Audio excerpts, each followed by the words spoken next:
Budget లో premium luxury villa అందిస్తుంది APR group వారి గోల్డెన్ లీవ్ విల్లాస్. ఇప్పుడే కాల్ చేసి మీ విల్లా బుక్ చేసుకోండి. నమస్తే, welcome to healthy conversations with iDream media.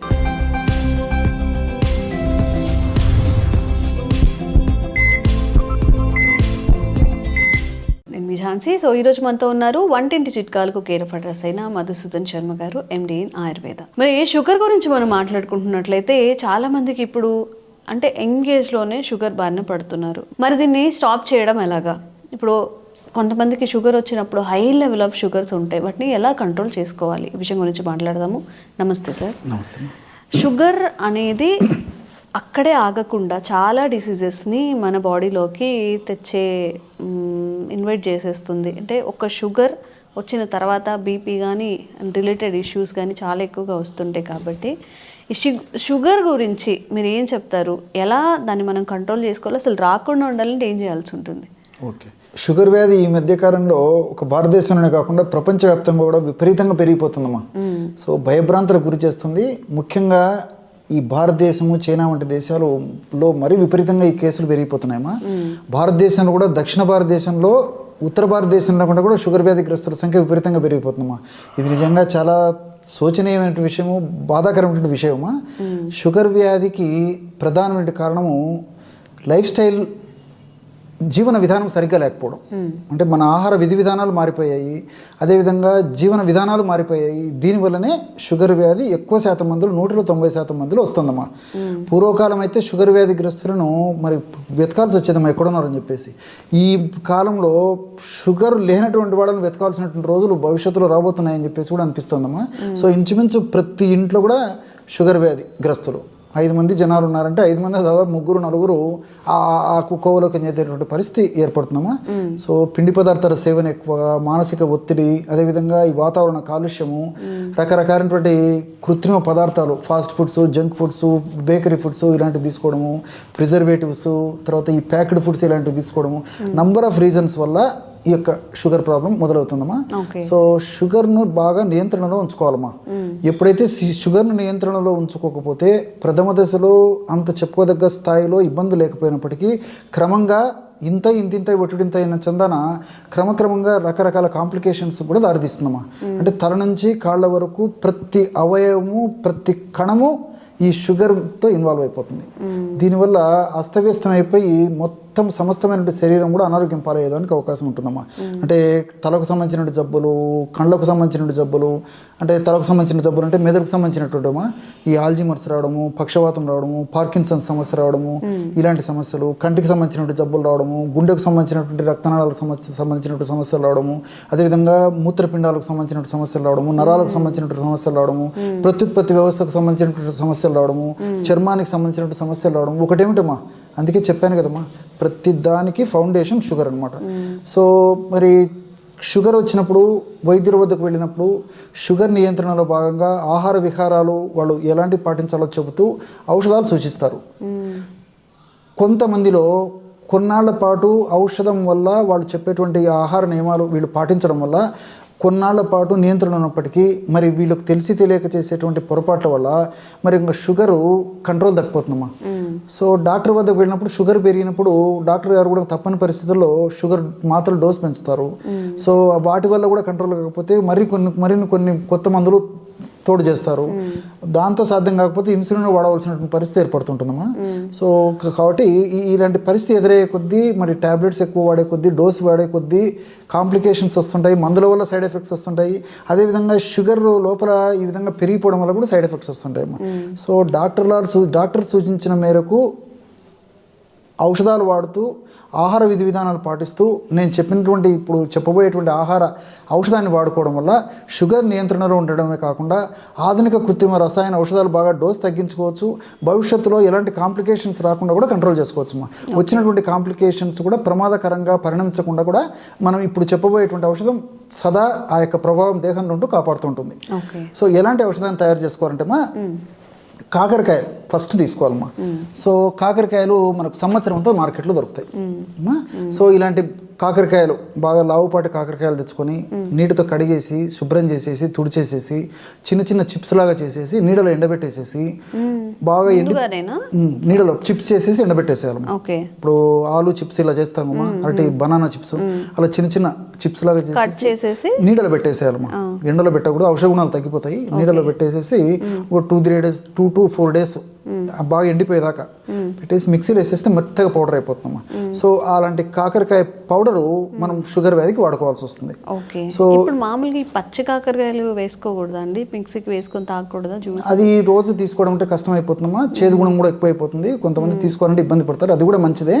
So ఇప్పుడు మనం చెప్పుకుపోయేటువంటి ఫార్ములా వాడుకోవడం వల్ల ఏమంటే భవిష్యత్తు ఏదో కాంప్లికేషన్స్ కూడా రాకుండా ఉంటాయి. సో షుగర్ వ్యాధి నియంత్రణ ఉండడమే కాకుండా కేవలం కాకరకాయ కాకుండా మిగతా పదార్థాలు కూడా మనం వాడుకుంటాం కాబట్టి ఫ్యూచర్లో కూడా ప్రాబ్లమ్స్ లేకుండా ఉంటాయి అన్నమాట.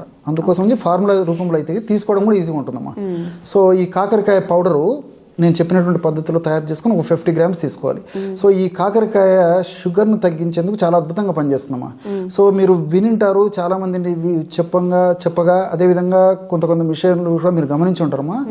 ఈ షుగర్ వ్యాధిగ్రస్తుల్లో HbA1c అనేటువంటి రీడింగ్ ప్రధానంగా డాక్టర్స్ కూడా క్రైటీరియాగా తీసుకుంటుంటారమ్మా, ఎక్కువ శాతం మంది డాక్టర్లు. సో 3 మాసాలకు ఒకసారి రక్తంలో HbA1c యొక్క పరిమాణాన్ని బట్టి వాళ్ళు ఆ యొక్క నియమాలు అదేవిధంగా ఔషధాలు కూడా సూచిస్తుంటారు అనమాట. సో ఈ యొక్క షుగర్ వ్యాధిగ్రస్తుల్లో ఎక్కువ శాతం మందిలో HbA1c కూడా ఒక పట్టణం తగ్గదమ్మా. కారణం ఏంటంటే షుగర్ వ్యాధిగ్రస్తుల్లో ఈ యొక్క రక్తనాళంలో ఉన్నటువంటి రక్తము ప్రవహించేటప్పుడు, అంటే ఆ షుగరు రక్తంలో ఉంటుంది కదమ్మా, ఆ షుగరు రక్తనాళాల్లో ప్రవహించేటప్పుడు కొన్ని ప్రోటీన్స్తో కలిసేసి అది ఫ్రక్టోజ్ అమైన్గా మారిపోతుందమ్మా. ఫ్రక్టోజ్ అమైన్ అంటారు అనమాట.